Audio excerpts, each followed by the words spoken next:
Welcome to the Dodger Download, the official podcast of the Fort Dodge Community School District.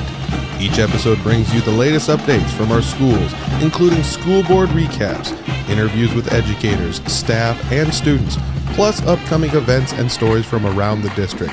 Whether you're a parent, student, or community member, stay connected to what's happening in the Dodger Nation. Let's dive into this episode of the Dodger Download.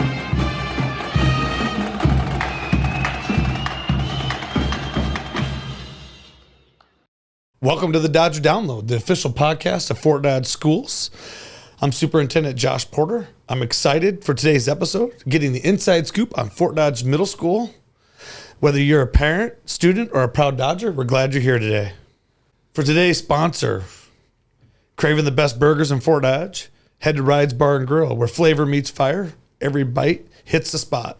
From classic burgers to bold specialty creations, Rides is serving up the kind of burger that keeps you coming back. Rides Bar and Grill, home of Fort Dodge's best burger. Stop in today, taste what everybody's talking about. Today on Dodger Download, we're excited to have with us Shawn Chesteen, Fort Dodge Middle School Principal. Before we dive into today's topics, it's time for Board Tidbits. We had a little unconventional meeting the other day, so we moved to a noon call-in meeting. We had dead week, and a lot of our board members have families, so really we had to get some financials out of the way. But for our board tidbits this week, the big one was resurfacing of tracks. We have a track at the middle school. We have a track at the high school. It gives you about 3 to 5 years when you resurface a track, so it's not a complete tear up and reinstall. But the tracks have gotten pretty worn over the last few years. So the middle school is in the worst shape. That one will be done here in the fall or the spring. And then as soon as track season's over, then we'll address the one at the high school. So I know I have some board members excited. We have talked about it going back to a red track at the high school. It may at some point, but that will be when we tear up the whole track and re-put the track down. So the other thing was handbooks, Mr. Chesteen's favorite thing, the student handbook. So we approved handbooks for the middle school, high school, elementary, and preschool. So we do that every year, and that's really so our students and families can find the handbooks online, and we can put those online. So the only other item we had, it was a pretty short agenda, was financials. So we'd like to go through our financials. Fort Dodge Schools is in great shape. We're right on track from a financial standpoint, but that kind of marks the end of the financial year. So outside of a couple loose ends, everything went well. All right, let's get to why we're here today. So on Dodger Download, I have Shawn Chesteen, middle school principal here in Fort Dodge. We're just going to start out. Tell us a little bit about yourself, where you're from, your family a little bit, and go from there. Well, thank you for having me. Yep. Grew up in North Central Florida, so a small town. It's called Denellen, Florida. A lot of people haven't heard of it. When I say Gainesville, Florida, people heard of Gainesville. Everybody knows where Gainesville is at, right? University of Florida. Yeah. Go Gators. Throw the shout out there. My family, I've been married, my Connie and I, we've been married for 28 years. I met her in Lamar's. She's a Lamar's resident. That's where we currently live right now. The three of us, we have 3 kids, Aliyah, Preston, and Kiara. Aliyah, she's our oldest. She's 29. Preston is 25, and Kiara is 24. Awesome. That's our family. A little bit about myself. My professional career, I started my career at Lindenwood College. I started there before transferring to Westmar University. I got my BA at Westmar University in physical education in 1996. Graduated, went back home. I started my teaching career in my hometown at Denellen, Florida, at Denellen Middle School, teaching PE at the middle school level. We moved back up here in 1998. In Lamar's, I started in Sioux City. At some point, I thought, I think I want to go and get my admin degree. Got my admin degree from the University of South Dakota, my education administration degree. Did that in 2004. Started my administration career in 2005 at the middle school level. I was an assistant principal at the middle school for 4 years. Then went to high school at North High School for 4 years, and back at North Middle School as the head principal. In between that time, I went back and got my education specialist and get my specialist degree and get my superintendent endorsement along with that. Currently now, this is my third year here at Fort Dodge Middle School, and enjoying every minute of it. Yeah. So you have your superintendent endorsement. Yes, I do. We could trade seats. Depends on the day. Maybe I shouldn't have said that. I always, so Westmar, right? Is that what it was? In Lamar's? Yep. Did you play football there? Played football there. Yep, graduated. It's now shut down. It's now, when did that debunked. When did that happen? That happened in the fall of 1997. 97. So I graduated in 96, so shortly after I graduated. And I transferred from Lindenwood in 1993, January of 93. Yep. And 97, it closed down. I can remember there was a time when they pulled the athletes into the gym and said, hey, we're being put on academic probation. I'm thinking, oh man, I've already transferred once. Can you guys just hang on long enough for me to get graduate and get my degree? School. Yeah. So did that. Play football, by years. That was my sport. I was able to be second team All-American while I was there. And so, enjoyed it. So, and I learned that from you because I didn't even know there was a college in Lamar's ever. Grew up in Fort Dodge, didn't know there was a college there, and so always something new to learn. There you go. One thing I want to talk about, it's not on my script, it's not on the question. So I gave Mr. Chesteen a few questions early, so he kind of looked through them a little bit, but the interview process, right? So I'm a brand new superintendent. I'm going we're trying to hire people. Mr. Davidson, who's now superintendent at Clear Creek Amana, kind of come on board to be kind of my assistant executive director of schools. And we didn't have middle school principal. It's like June and July, right? About June or July? Probably middle of July, yeah. And so, you never know what you're going to get when you're hiring someone in July. And I believe we had to go for Zoom. I think Mr. Chesteen was getting ready to go on family vacation, applied for a job, was just kind of exploring the waters. And so what was that like, interviewing? You're going to move to Fort Dodge. You're interviewing for a job. You're going on family vacation. Yep. Probably been to Fort Dodge maybe a time or two, but probably never thought about living in Fort Dodge. Yeah. It was, it all happened fast. Yeah, I applied for the job, but it was on a Friday. Yep. Got a phone call on a Monday, and Tatum, who was working in HR at the time, she said, hey, we'd like you to come in for an interview on Friday. I'm thinking, well, I'm going to be in Seattle. My wife and I are going to be getting on a cruise. We're going on an Alaskan cruise. Yeah, but I can interview when we come back. Or she was like, well, hold on. Let me give you, I'll call you back. Well, she called back maybe 15 minutes later. Yeah. Hey, they can do the interview over Zoom. So did the interview over Zoom. Yep. Found a room in the hotel. We did a Zoom interview. Everything, like I said, everything went fast, and we got through it. And I thought, wow. And you called, and he's like, hey, we want to offer you the job. I'm thinking, okay, can you give me 10 minutes? I'll call you right back. We were going through Seattle traffic, and I think that 10 minutes turned into a lot longer. I think you were panicking a little bit. You were like, oh, you had me worried there a little bit. So called back, and it was a whirlwind. It was like boom, boom, boom, and next thing you know, I'm here. And lucky for us, hopefully you've enjoyed the first years. So Shawn's going on year 3, and so really fortunate. So middle school is a tough place. We're going to talk about middle school a little bit, but I love middle school. You're a middle school guy as well. I think it's the most challenging, but the most rewarding. That there's so many positives that come from middle school, but there's some really difficult things. Like I still tell parents to this day, and I know you believe the same thing. One of the hardest thing to do is raise a middle school kid. Yep. So parents out there, we feel for you. It is tough. We know it's tough. You just don't know what you're going to get for every day. But just take it in stride, right? Exactly. I agree. I tell people, it's a tough age group, but it's also a rewarding age group. That middle school age, 11 to 14, they're going through a lot. Their bodies are going through a lot. They're learning a lot. They're making new friends. They're getting exposed to things that they probably never been exposed to, meeting new friends. And so, it's challenging, but also on the flip side, it's rewarding as well. Yeah. And you've raised some kids that are no longer in middle school. They're all grown and older. I have one that just finished middle school, another one that's in middle school, and one that's coming. And I could tell you the one thing different between school and home with middle school kids is no matter what happens at the middle school on Tuesday, on Wednesday, it's like the kid forgot. Like they could have been so mad at you on Wednesday, they're like your best friend. Yeah. At home, that's not so easy, especially if you have a daughter. Sorry. So sometimes they don't forget from day to day, but at the middle school with those kids, that's what I thought was the funnest part. I love teaching it. I love being a middle school principal. I just, for a lot of the same reasons. Yep. Well, hey, Mr. Chesteen, just got a couple questions for you around middle school. Anything to add or anything like that, you're more than welcome to jump right in or ask a question back if you want. So middle school is a pivotal time for kids, socially, emotionally, academically. What's one thing you think adults often misunderstand about this age group, and how does that influence how you lead the school?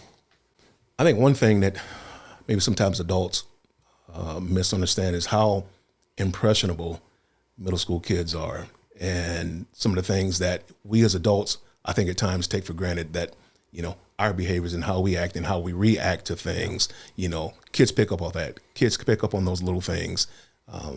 I tell students and teachers all the time, take care of the little things and the big things will take care of themselves. Yep. And so, I think that's a thing that, kind of gets misunderstood. And at the end of the day, we also have to realize, they're kids.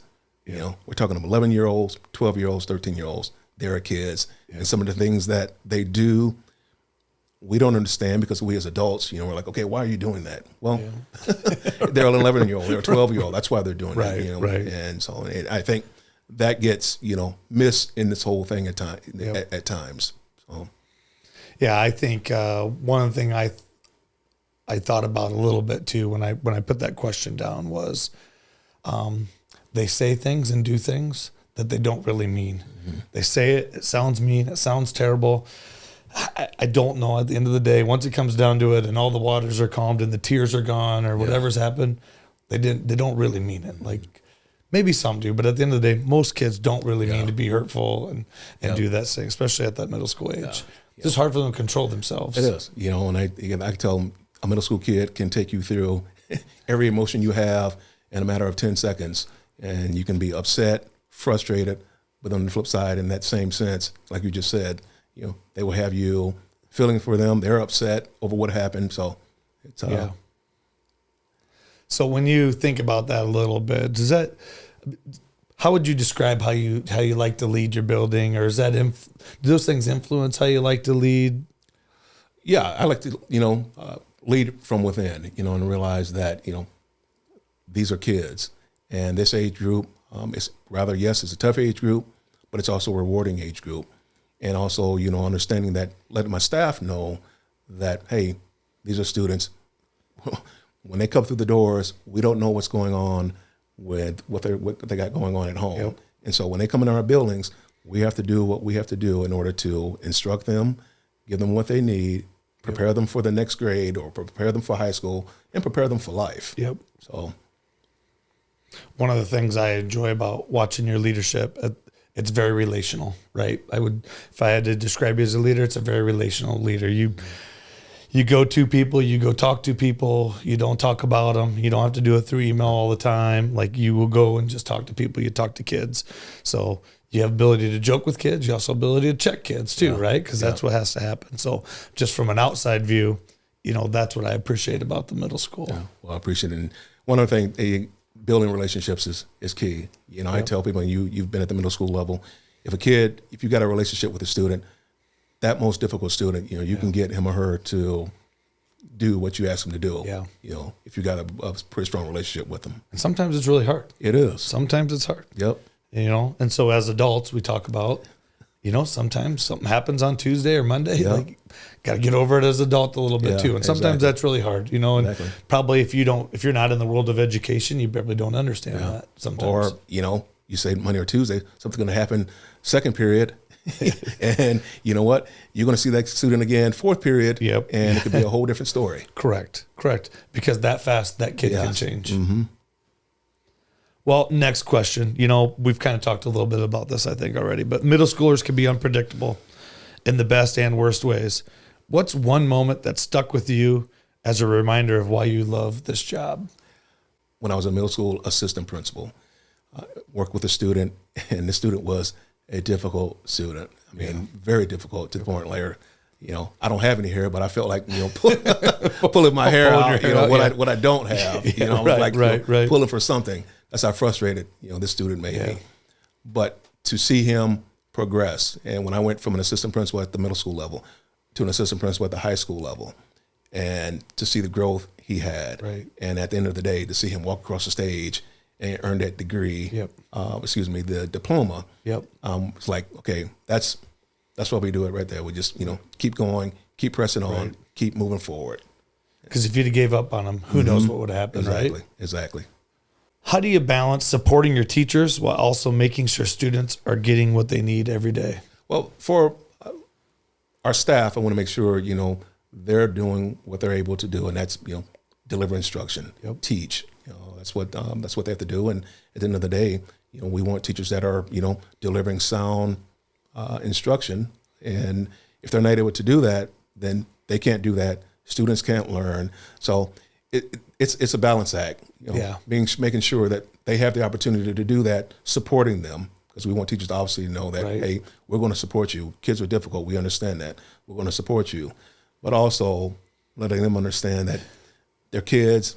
You need to understand that there's some things that, that might not register with them. But, going back and forth, letting them realize that, no, I'm not discounting what you're saying or what you're not saying, but also have to take into account, the student here, he's being difficult. So how can we work through that? Work around. We know what the problem is, so let's focus on the solution. How can we get this kid, to do what he or she needs to do? So we just hired another assistant middle school principal. I've gotten to meet Mr. Schaefer a couple of times, replacing Mr. Miller. I remember talking to both Mr. Miller and now Mr. Schaefer, and I tell them that is the hardest thing about being a new administrator, like understanding the balance, right? You're there to support teachers. You want good instruction. When kids aren't behaving, you want to get in and support them. You want to remove them, get them back in the class. I said, but I've told both of them over time, like finding that balance. And I'm not so sure there is a good balance. There's not a right or wrong answer. If there was a magic wand that made it perfect, I wish we had it, because I don't think anybody does. But I think as a new administrator, I've told both of them that is the hardest thing you're going to do. Right. And sometimes you're friends with those teachers, or you've known those teachers a long time. And then, how you handle a discipline or a behavior thing or how you support them can impact that. So I always tell them that's the hardest thing you'll have to figure out. And you just got to figure out the right ways. And if you can build relationships with both and say the why and have some common sense, I think you can survive and be successful. But it is probably one of the hardest things. It is. And at the end of the day, if teachers know that the decision you make, it's probably not going to be the decision that they like, but it's going to be the decision that at the end of the day, what's best for the student. I always like to say, tell them why. Like, this is why we did this. This is the reason why we made this call. I get it. You may not like it. It may not be what's best for everybody, but I think that's what's best for this situation. And every situation is different. That's a hard one for parents to understand. We didn't talk about that at all. Like, parents and teachers, everybody wants to compare a kid to a kid or a teacher to a teacher, but every situation is different. Exactly. And you don't always get to know all the facts or information behind a situation, right? That's why we praise and love having Roger Porter around to help us go through some of that stuff. So, all right. Hey, last question here. What's something you're working on this year, either personally or school-wide, that you're excited about? So we're going into your third year at Fort Dodge Middle School. It's probably a new system. You went through 2 years, probably kind of got a good feel of what's going on. I think we had probably your lowest turnover rate that we've had at the middle school in a long time. Had a little bit of move and shake in there at the end. We found a science teacher last minute, which is awesome. So found a special ed teacher. Found a special ed teacher. So what's something you're working on as a building this year, and then like something you're excited for? One of the things is the building, just kind of, meshing everything together. We were, so we found a seventh grade teacher, seventh grade science teacher, eighth grade special ed teacher. So we're feeling really good from a personnel standpoint with where we're at. One of the things we want to do is, there's some things we're working on within our building from I'll say maybe a behavior standpoint. We were, the three of us, myself, Michael Reynolds and Josh Schaefer, my two assistants. What we were working on, some things that we're trying to work on as we go throughout the year. And so we're excited about that, and just kind of, putting that in motion, seeing how that works out, and just kind of keeping kids in the building, but yet also, if it warrants, removing them from the classroom, but yet they're still getting instruction while they're in our building. Yeah. And so have them still be a part of our building. So we're excited to see how that all shakes out, and as we move forward with that. And then personally, one thing I've been trying to work on myself is, taking one day at a time. Yeah. Connie, my wife, her grandmother, she was big on, you take one day at a time and you go from there. And I at times I can get hung up on, what's down the road and what I have to do and so forth. And, taking it one day and taking one step, at a time. And I think if you don't approach middle school one day at a time, yes, you will be exhausted. It's already exhausting. It's already one of the toughest jobs. And, I like I said, I think there's a lot of tough jobs around the district, and in a lot of different seats. But, being a building leader is a tough job. You're talking about behaviors. We're always trying to find ways to improve and address behaviors. Like we said, if you're listening, no one's ever going to be happy, right? Yeah. You're going to see a video, something's going to happen. There's going to be, something that takes place. You're going to think we addressed it wrong. You're going to think we didn't address it. Not everybody always has that information. So I love that the middle school is focusing on behaviors. Our goal is obviously to educate kids and get kids in the classroom. Yeah. If kids aren't in the classroom, they can't learn. We know that. We've known that for a really long time. It's just how do we keep them in there, and how do we not distract everybody else's learning, right? So that's another tough balance is, at what point do we have to remove or move a kid because they're distracting the learning of others or the teacher's inability to teach. And, those are important things at a middle school. Mm-hmm. And to follow up on that, there are going to be those times we know we're going to have to remove a kid from a class. Yep. Okay, now what do we need to do to, as quickly as possible, if we can, get them back into the general population? Because at the end of the day, they need to be in the classroom. They need to be in front of a teacher. They need to be getting instruction from a teacher. I wholeheartedly believe that. Yep. Sounds simple, folks, I'm telling you, but it's not simple. So everybody's trying to find the magic potion on that balance as well. Yeah. If you find it, let me know. Yeah, right. Deliver it to Fort Dodge Middle School ASAP. And we really didn't even talk about cell phones. So we got the new governor's ban on cell phones. I think it's nice to know that, we've always had kind of those protocols in place, right? We don't allow kids to have cell phones all day.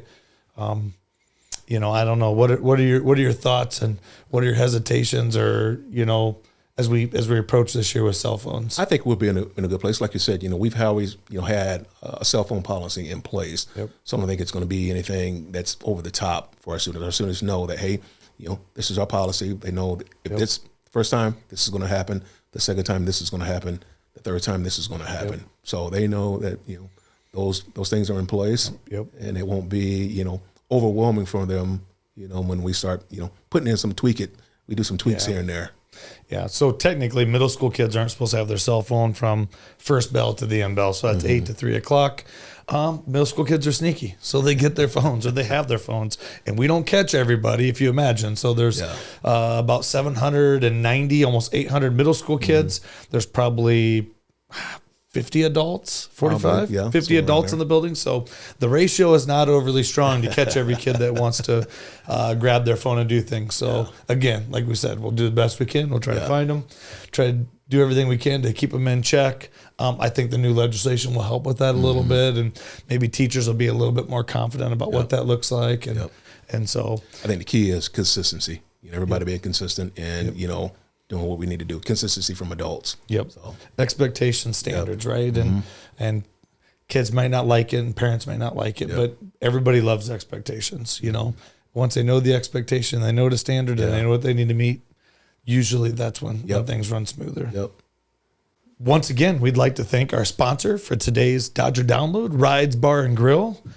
They have a burger that has a tenderloin and a cheeseburger on it. And if you get that with a side of cheese balls, I'm telling you, you will not be disappointed. So Superintendent Porter has had that a few times at a lunch meeting or two. But if you want to get a great burger, great fry, stop on down, Rides Bar and Grill. They have daily specials all the time. All right, wrapping up today's episode, I want to thank Mr. Chesteen for joining me today to learn all about the middle school. There's obviously a lot more that goes on in the middle school. We could probably talk for 2-3 hours about all the things that involve middle school. As we close today, I encourage you to follow, share our podcast, go to our social media pages. Also, it's school registration time. So school registration has kind of ended. The first day of school is August 25th with an early out on August 25th. And August 26th. We have 2 early outs back to back. Encourage you, if you have not registered your child yet, also encourage you if you're interested in a fall sport and you're a high school kid, those kind of started. I saw the band out there practicing, playing today. So it's always kind of the sign that fall is here. I saw Mr. Paulson out there getting the marching band ready. We have almost 140 kids participating in marching band at Fort Dodge Senior High, which is phenomenal. Gives a lot of credit to our middle school programs and the building of that program. So football camp started this morning. I know volleyball had some open gyms. Cross country, girls tennis is now in the fall, so that's all ready to rock. Middle school sports all start about the first day of school, but I know some messaging has went out. If you haven't got those messages, I encourage you to reach out and find something you can be active in as we start the new school year. So next podcast, we are going to highlight some of our fall activities. So I'm hoping to have a couple people from our instrumental or vocal music programs join me from middle school to high school level and come on and talk about what they're excited for as they start the new fall here. So thanks again for joining us for today's podcast at Dodger Download. This is episode number 5. Once again, we just want to say thank you and go Dodgers.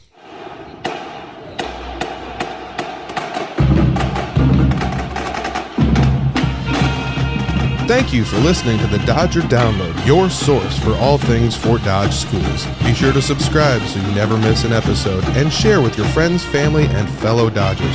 For more update and resources, visit us at fdschools.org or follow the Fort Dodge Community School District on social media. Until next time, keep showing that Dodger pride.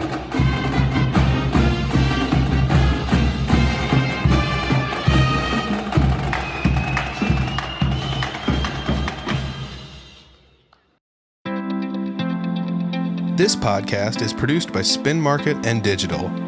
Located in Fort Dodge, Iowa, Spin Market's highly skilled team can help you increase your market by updating your website, improving SEO, designing advertisements, and producing podcasts that will grab the attention of your market. Contact Spin Market today for all your digital marketing needs at digitalagent@spinmarket.com or call us at 515-302-8026. And to learn more, visit our website at www.spinmarket.com. That's digitalagent@spinmarket.com or 515-302-8026. Or visit our website at www.spinmarket.com.